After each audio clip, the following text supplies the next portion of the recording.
Yeah. Hi, everyone. Let's get started and we can welcome in and queue in people as they join us. Great to see you, Tom. This is going to be an opportunity to discuss the ongoing situation, any health issues and related topics regarding the COVID-19 pandemic. So this is a very unique situation we're all in. We have never been in a situation like this in the current days. We are all across the United States and most of the countries, we have some sort of stay at home or shelter in place order to follow. Everybody is in the same situation here. So because of the COVID-19, certain things have become very common terms now. We know social distancing, we know what our infection rate is, we know a lot more about hygiene. People have paid more attention to the economics part of this and how it has affected businesses financially. We know about flattening the curve and how it works and why we are doing this. We discussed a lot of this before, but if people have questions on this, we can come to this later. Now, we are looking at several trends on the infection rates. We have the screen up here with the Texas ongoing acute cases which are infected here, which are reported through the Texas Health and Human Services website. So we are looking at these numbers which show the cases reported, fatalities. We have a good number of patients recovered. So all of us are watching these tickers across the country. We are looking at numbers throughout the world. We are looking at numbers for the United States, for our counties and our zip codes. We're all waiting and watching. And then the numbers are going higher and higher. So when will it stop? And in Texas, they have announced that the peak is going to be around April 19th or 20th. What does this mean for us? And what should we look out for? So the peak is going to be the time at which the cases of new cases start reducing in number rather than increasing in number. So far, we have seen drastic increases everywhere in the country. It's doubling and tripling every few days. So once we hit the peak, these numbers should stop doubling, tripling, and the new cases reported should start going down. And new cases reported should be lesser and lesser, eventually to fade out, which will take many more days. So we have been under a 21-day shelter-in-place order in our area. And this should be a good time to see the numbers starting to go down, because we have started social distancing. We know the incubation period for the virus is around 14 days. Some people after infection still carry the virus for a few more days after that. So a period of 21 to 25 days is what we are looking at. And once the cycle is over, our basically what we have to look for is the numbers going down because of the social distancing. And these numbers reflect what happened 3 weeks ago. So that is how this is calculated. And that is the next step we are anticipating to see in the numbers coming this week. So as you all know, the COVID-19 pandemic, this is a very fluid situation. That means we are getting different news, different information from health organizations, different recommendations, the changes in the recommendations that we see regarding a lot of common things. First is testing. Now, does everyone get tested? Right now, we are doing testing only for symptomatic patients. And again, patients with higher risk who can develop the severe symptoms of the COVID-19. There are several testing sites opening across the city that you can go test. Right now, the results take anywhere from 3 days to a week to get back the results. Next step is with what kind of testing are there? Now, there are 2-3 types of testings available. One is the swab, one is the antigen testing, the next is the antibody testing, and the best is the PCR. So the PCR is the gold standard, which actually tests the viruses. And I think they're doing a lot of this in the hospitals to check the viral load for really sick people. Now, the antibody testing basically tests two types of antibodies that you produce. One is the IgM and one is the IgG. Anyone who tests positive for the IgM basically says that you have an active infection going on. And anyone who tests positive for the IgG shows that it was a past infection.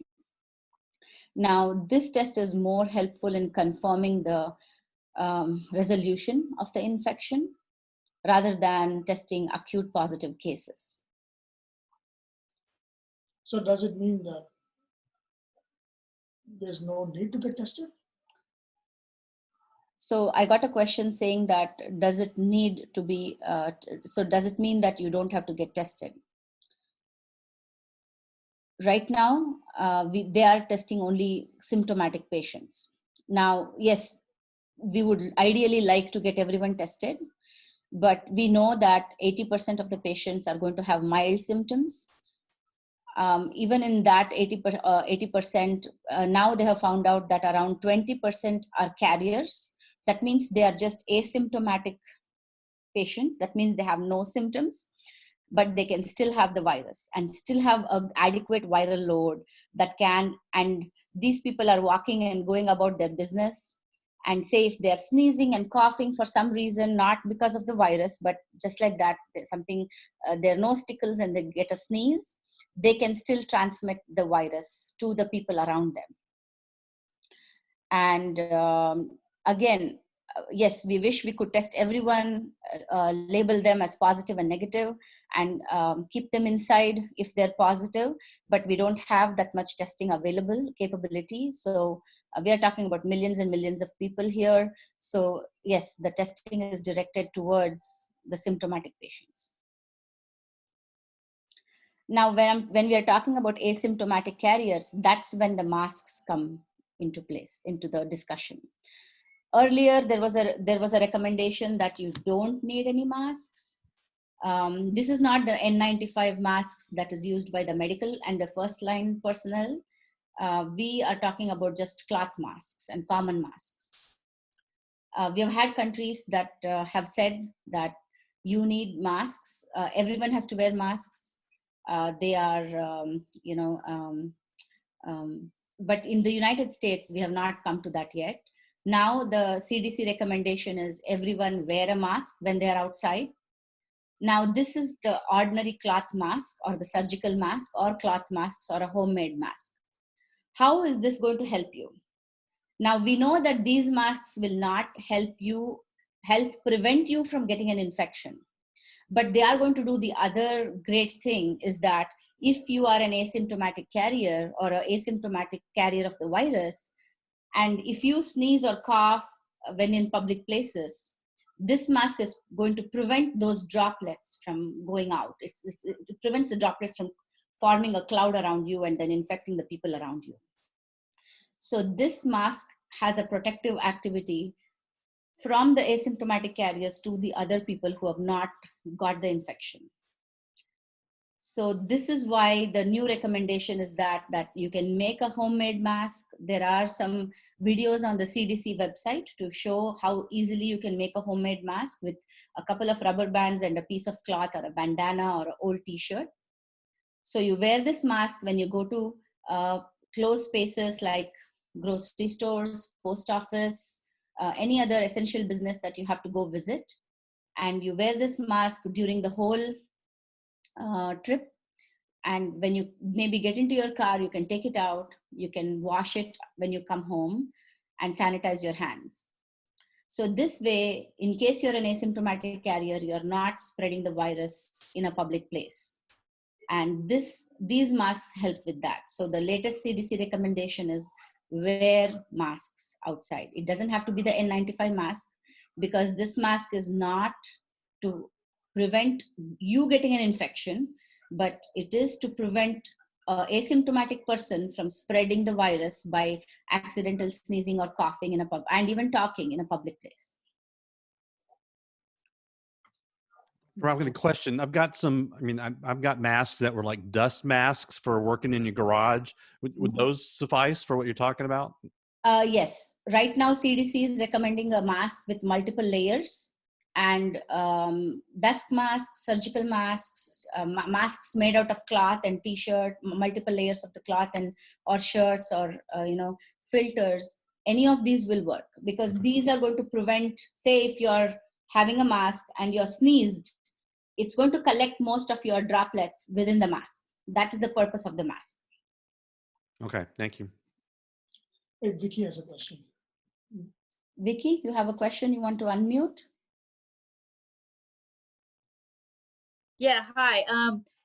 I've seen ads and stuff posted for $199 testing and stuff like that. What's that about? So the testing is priced differently. This is to test if you are COVID positive or negative, and the sensitivity of the tests vary. We don't have a test that is 100% sensitive unless we are collecting your swab and sending it for a viral count. So that is again an expensive test. It's not done everywhere. It's done in the hospitals or high risk individuals. Now, yes, testing is available everywhere. And because of this pandemic, anyone with a cough and a cold is suspected to have the COVID-19 infection because we are in a pandemic. But yes, it depends on how severe your symptoms are. The testing doesn't change management for mild cases. You're still going to have be quarantined at home, continue to take supportive care, over-the-counter medications to ease your symptoms. It may be cough, and your doctor will advise you on how to monitor the progress of the symptoms.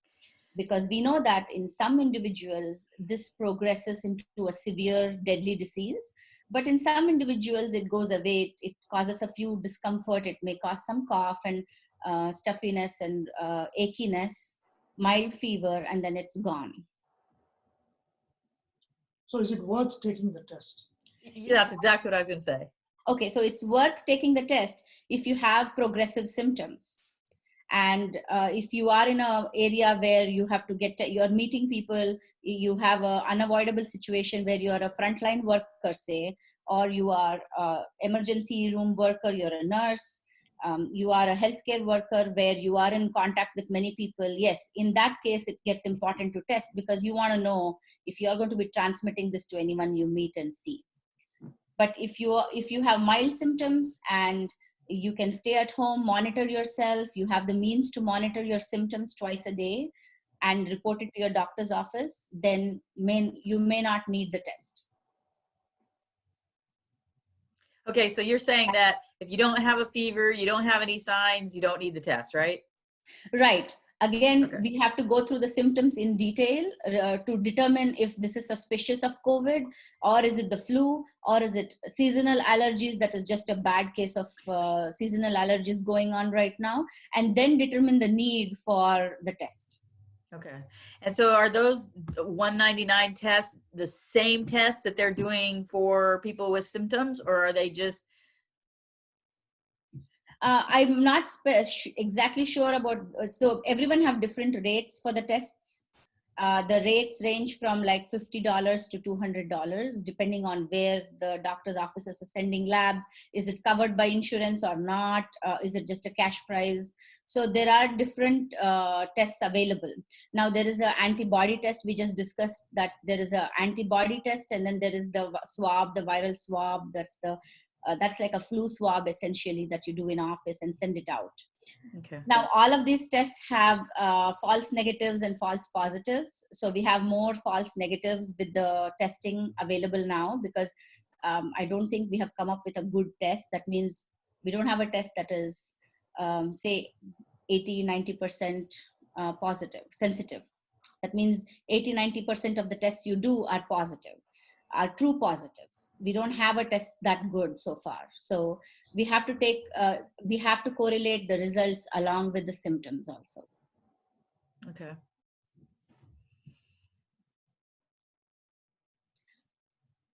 just like the flu. So when you go to a doctor's office with the flu and we do a flu swab, sometimes the results are negative, but the symptoms are very much like the influenza. So you still go ahead and prescribe Tamiflu based on clinical symptoms, based on the severity of the presentation. Okay, thank you. You want to answer this question? Hi, Stacy. How are you? Good to join. Good morning. Hey, Bhavana, I was wondering, when we are able to go back to work, I heard somebody talking, I don't even remember who it was, but when we are able to get back out there, that there will probably tend to be a surge and the numbers will go back up, just because people will be back out around each other again. So what do you suggest we do to prepare ourselves when the time comes to rejoin the human race? What can we do to just protect ourselves See, this when is we're back out right. around people again? Right, and I'm sure everyone in the whole, everyone from Trump and below are wondering the same thing, because we have never been in a situation other than China. No other country has claimed to start open back everything back again. So I don't think we have seen a second wave or a situation for a second wave to come anywhere. It's a unique situation, and I don't think anyone can anticipate what's going to happen. Now, ideally, if the curve, if we are completely low in the curve, the numbers are going completely down. How long will it take to reactivate? We don't know. So I think I'm assuming that they are going to reopen, I guess, the whole society in stages. Difficult to say how that will impact, the cases. Now, again, when we talk about the infected, so there is the virus amongst infected, silent carriers, that is the asymptomatic carriers, and then we have the recovered people who are still kind of having some virus putting out. So these are the pools we can divide this virus into. Now, when the society reopens and when all the activities start back, the symptomatic people, of course, they know that they are sick, they need to stay at home. But once they recover, there may be a short period where they get infected, they're still shedding the virus, as we say. And the most concerning part of the population is this 20% or 18 to 20% who are asymptomatic. They don't know they have the infection because they have never they have never been sick for a single day with the virus. Now, if they go about their activities on a daily basis, that is where the highest risk is to re-expose people to get infected. And with CDC coming up with the announcement that everyone can wear the masks in public places, that is the regular masks, that will hopefully prevent these asymptomatic people from spreading the virus. And that is where the tricky part is going to be, to see how people follow what guidelines they come up with, what guidelines the CDC and the health departments come up with as to how we behave in public spaces.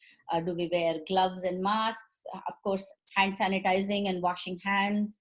Those are going to be key aspects of this reinfection or the numbers going up higher again. That would be a very important part of the scenario. You want to answer?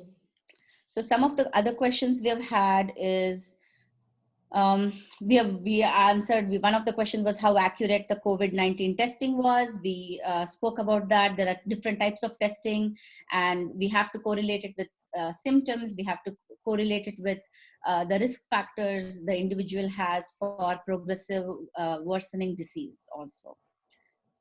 Where should I go for testing is another question. So we have our announcements in the Texas Health Department about Texas Health and Human Services regarding the different sites for free testing available. And again, they have some criteria that they're going to do the free testing. Based on that, they do the free testing. So there's 199 and there's free. Both. Yes, there are some free testings. So So free testing is for, again, they screen you. If a doctor feels like his patient needs to get tested and writes an order, they can take that order there or have symptoms to answer. And otherwise, if you want to get tested no matter what, you can go for the 199 testing, wherever that is, Vicky. Somewhere I saw.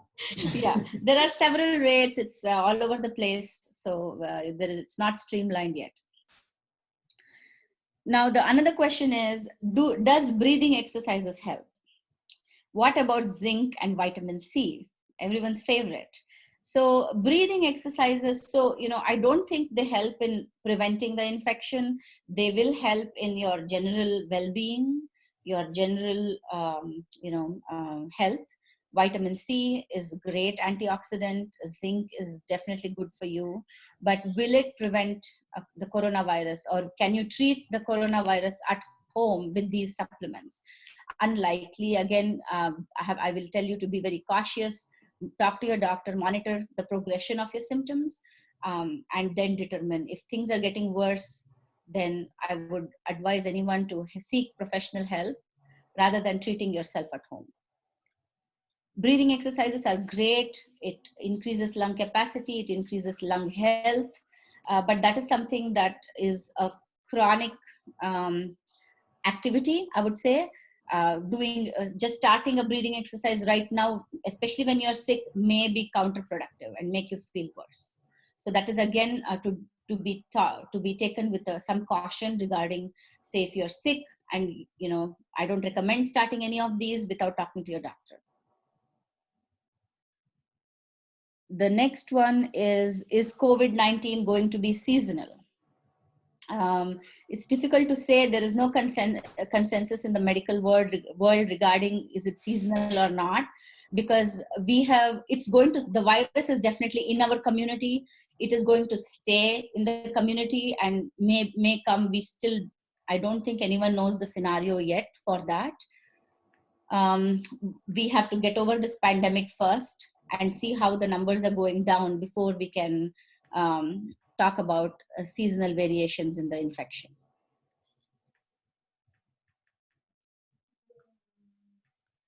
The other question is, will masks help? We spoke about it. Masks will help prevent, the common masks will help prevent spread from asymptomatic carriers. The N95 masks will help frontline workers and healthcare workers to prevent them from getting infection from being exposed to people with the infection. Is this virus airborne? Now, what does airborne mean? That it just hangs in the air and lives there. Now, there are different ways viruses and bacteria transmit itself to get into the host. That means to the body of the infected person. So some are airborne. Some viruses and infections are fomite transmitted. You may think fomite as doorknobs, door handles, tables, surfaces where the virus can sit and live and still get active if a new person comes and touches those places. So we have not seen much of that with COVID-19. It is droplet-borne. That means whenever we talk, whenever we sneeze, cough, there is a spray of micro droplets. These are not big droplets of saliva, but these are micro droplets that we cannot see with our eyes. These viruses are in those droplets. And as with even though it is very fine and very microscopic, with gravity and breeze, it does come down. It stays in the air for a period and then it goes down. Now, based on this is the recommendation that's be 6 feet apart. So when you're social distancing and when you go to the grocery stores, we see these signs and announcements that stay 6 feet away from everyone. So this measurement of 6 feet comes from that droplet spread, that it is known that the droplet, any person there, if you're talking, if you're sneezing and coughing, there is a cloud of droplets about 4 to 5 feet around that person. And if you are within that range, within that bubble, then you are exposed to those droplets when you inhale or when you breathe, you're breathing in those droplets. Now, you may not get infection every time you're breathing in those droplets because of other factors, but you cannot say when that person has sneezed or he's going to have something's going to happen and he's going to start coughing right in front of you. So that's why the 6 feet distance when you go outside in a public space.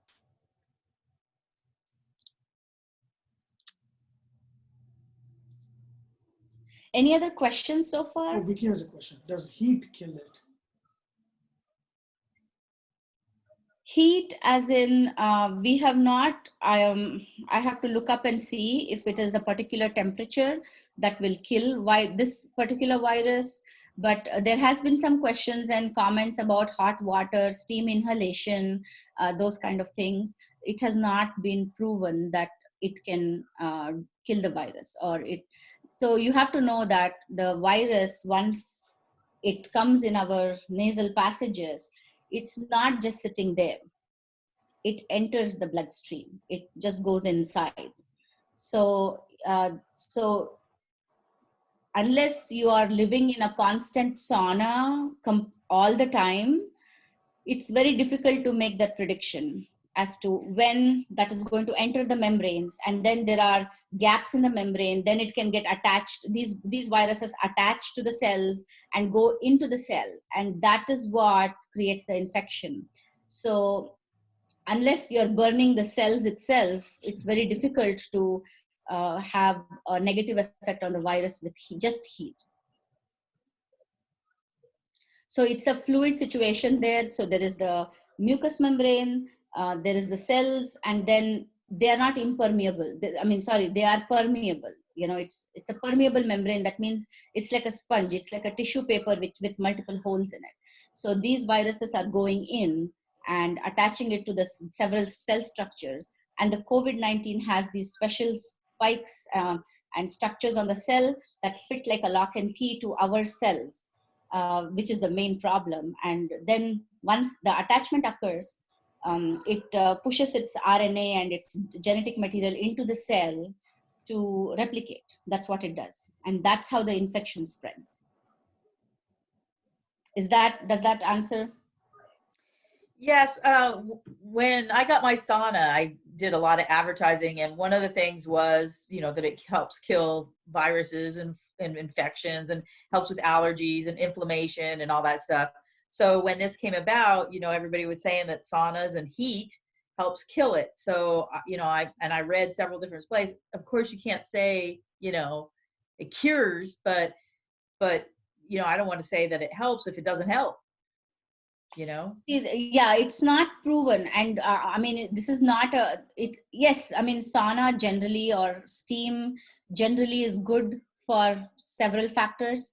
Yeah. But I don't think it is something that can be used as a prevention, because again, say hypothetically, if 100% sure sauna works, what if you get out of the sauna after 10 minutes, your body temperature can go up only until a certain level, right? Beyond that, it's injurious to your body. So then and that's what the body does. So when you get sick, you have a fever, right? So when you have the flu, you have a fever of 103.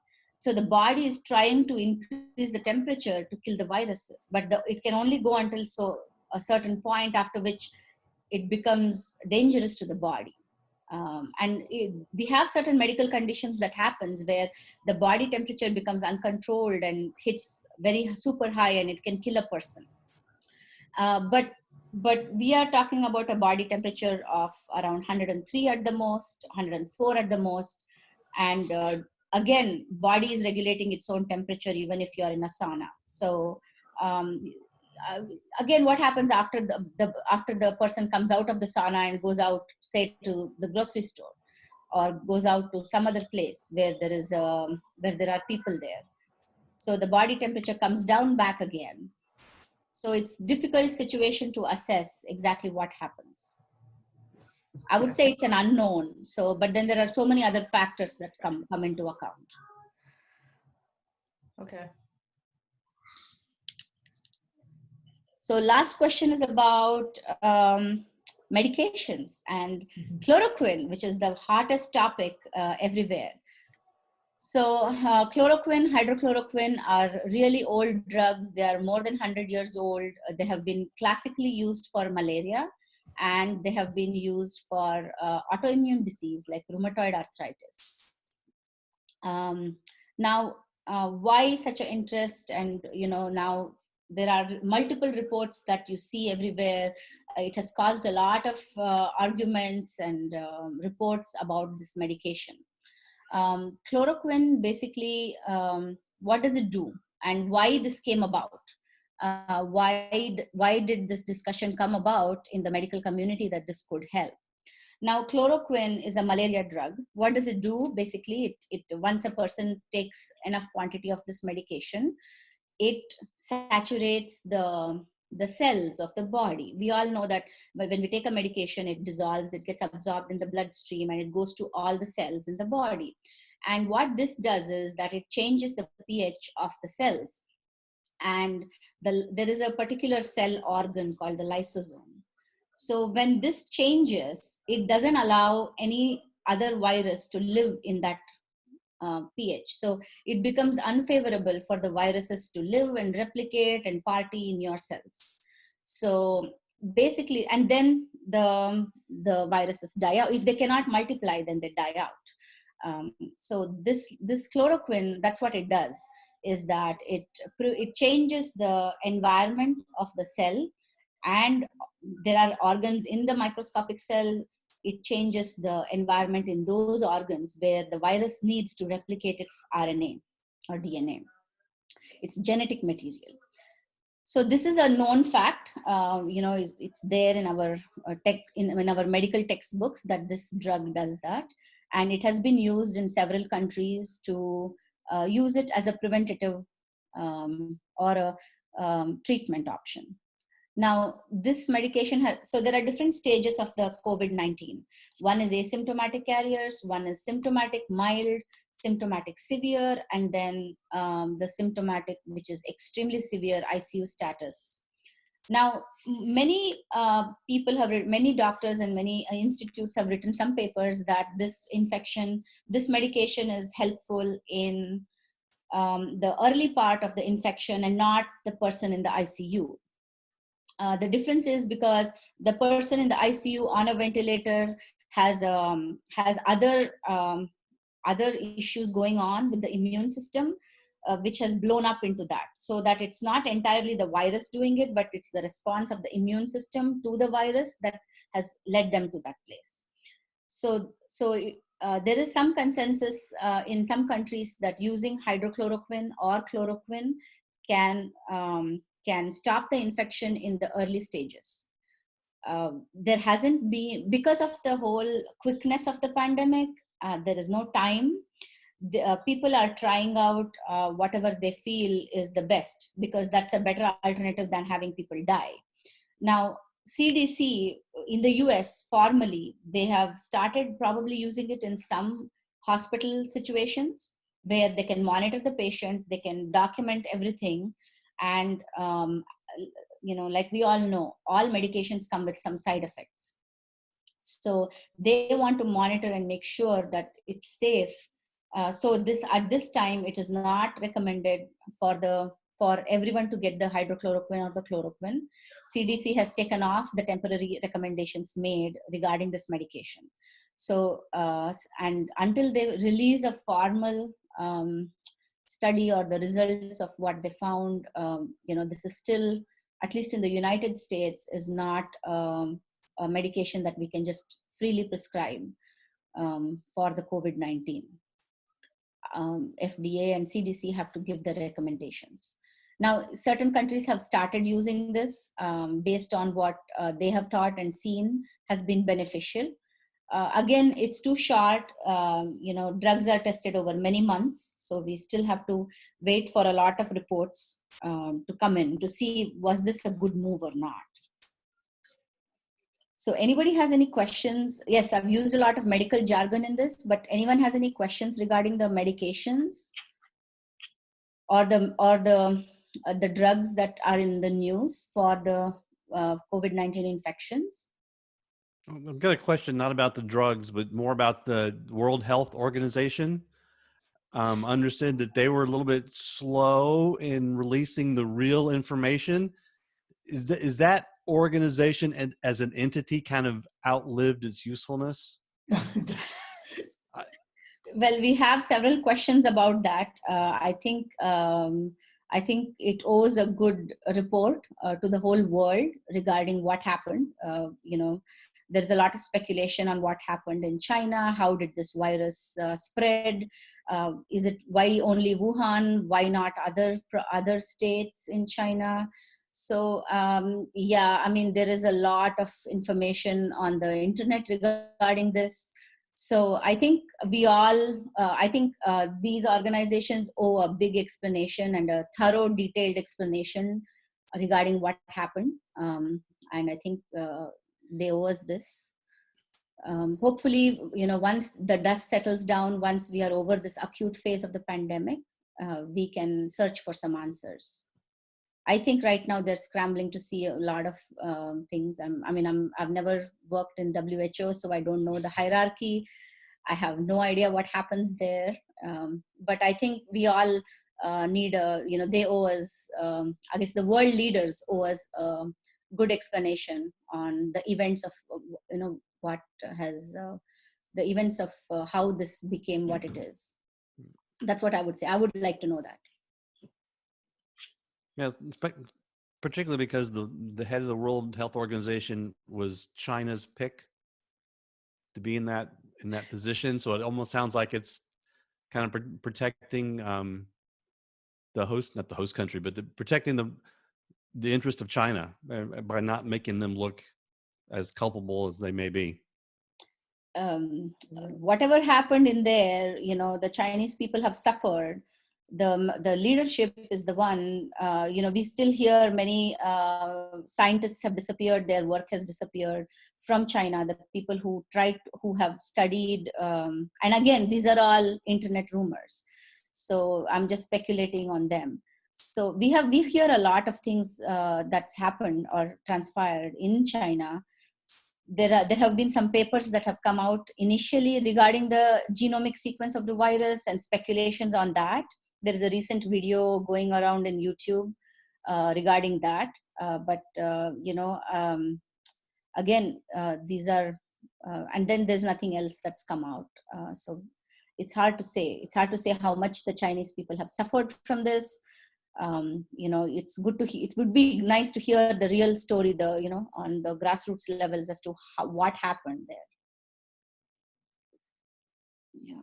That yes, yeah, of course, if we had known all this in January, we at least we would have had some head start on what to expect.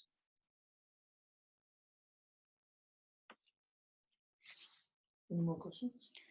Any more questions? YouTube has tons of information on speculations and conspiracy theories. I think we can entertain ourselves by looking at all these things. But we don't know the truth. So until then, everyone's going to be searching. So is this session being recorded? Are you going to post the recording? Yes. Yeah. Yes. Okay, very good. Yeah, be sure to share that out, and then we can share it out on our timelines as well. Was this helpful? Yes, very much. I mean, when I shared it just before we started, I said, get your COVID information from a doctor, not from a news anchor, because a lot of times, stuff is lost in translation. So I appreciate y'all's time in setting this up. This may be something that you might want to think about doing once a week. I don't know. I mean, something that's just where you spread the word and people will know that they can come here and get the real story, not someone's innuendo that they heard from a brother-in-law's friend or something. Yeah. It's a very fluid situation. There are new recommendations coming up almost every few days, because again, this is a one-of-a-kind situation. Nobody has experience with this, prior. And I think the last time everyone talked about the Spanish flu, the world was a different place at that time. And now it's completely different. So I think, I think we will do these updates regarding different aspects. Maybe we will get more news on testing next week. I know that there are a lot of companies coming up with new testing techniques. So that is something that is to look forward to.